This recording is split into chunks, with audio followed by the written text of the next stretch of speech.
बिस्मिल्लाहिर्रहमानिर्रहीम। अस्सलाम वालेकुम नाजरीन, मैं हूं मोहम्मद बिलाल। आप देख रहे हैं बिलाल कंजू ऑफिशियल यूट्यूब चैनल। नाजरीन, कल एक दोस्त ने डेरा गाजी खान से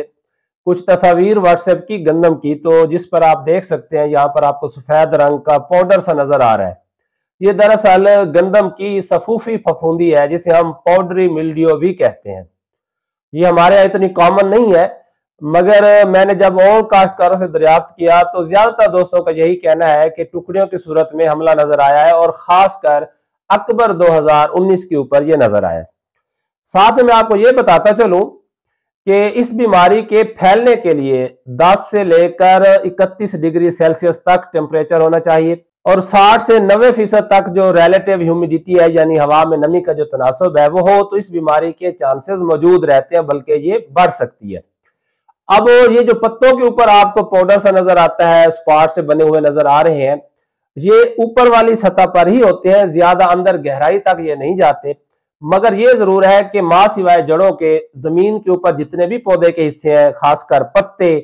यानी इसके ऊपर ये जो घुंडियां होती हैं उनके ऊपर भी हमलावर हो सकती है। सिट्टों के ऊपर, पत्तों के ऊपर ज्यादा आपको ये नजर आएगी, और उसे क्योंकि ज़ियाई तलीफ का अमल मुतासर होगा, तो साफ ज़ाहिर है ऐसे सिट्टों में दाने जो है वो पिचक जाएंगे, बारीक बनेंगे, या कुछ दाने बन ही नहीं पाएंगे। तो अब ये कोई मेजर बीमारी तो है नहीं हमारे मुल्क की, लेकिन क्योंकि मौसमी हालात कुछ इस तरह से रहे हैं इस दफा,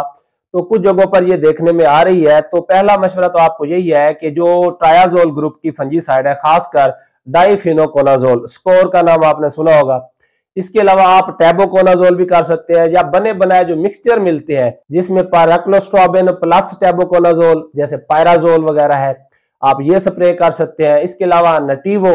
यानी कि ट्राइफ्लॉक्सीस्ट्रोबिन प्लस टैबोकोनाजोल, ये भी आप स्प्रे कर सकते हैं। एमिस्टर टॉप के बड़े अच्छे रिजल्ट्स हैं, एजॉक्सिस्ट्रोबिन प्लस डाइफिनोकोनाजोल, इसके बहुत अच्छे रिजल्ट्स मिलते हैं। मगर आपने कोशिश करनी है जहां पर आपको ये हमला नजर आ रहा है, सिर्फ वही मुतासरा हिस्सों के ऊपर आप वहां पर और इर्द गिर्द थोड़ा सा एरिया जो है उसे आप कवर करें, और कोशिश करें 5 से 6 दिन के बाद रिपीट कर दें, तभी जाके ये आपको मुकम्मल कंट्रोल देगी, अदरवाइज जो है वो कंट्रोल नहीं मिलेगा। और साथ में मैं आपको ये भी बताता चलूं कि ये अमूमन आपको उन जगहों पर नजर आएगी जहां पर फसल में नाइट्रोजन का इस्तेमाल जरूरत से ज्यादा होगा, और अगर फसल फास्फोरस की कमी का शिकार हो या फास्फोरस पूरी मिकदार में ना दी गई हो, तो वहां पर इसके हमलावर होने के चांसेस निस्बतन ज्यादा होते हैं बानिस्बत उस फसल के जिसमें फास्फोरस पोटाश भरपूर इस्तेमाल की गई हो और नाइट्रोजनी खादों का जस्ट मुनासिब सा इस्तेमाल किया गया हो। तो आप दोस्तों ने कमेंट करके जरूर बताना है कि क्या आपके यहाँ भी इस किस्म का कोई इशू आ रहा है, आपकी गंदम कब से काश्त की हुई है, वैरायटी कौन सी है, और मौसमी हालात कैसे रहे हैं, यानी आपका ताल्लुक किस एरिया से है।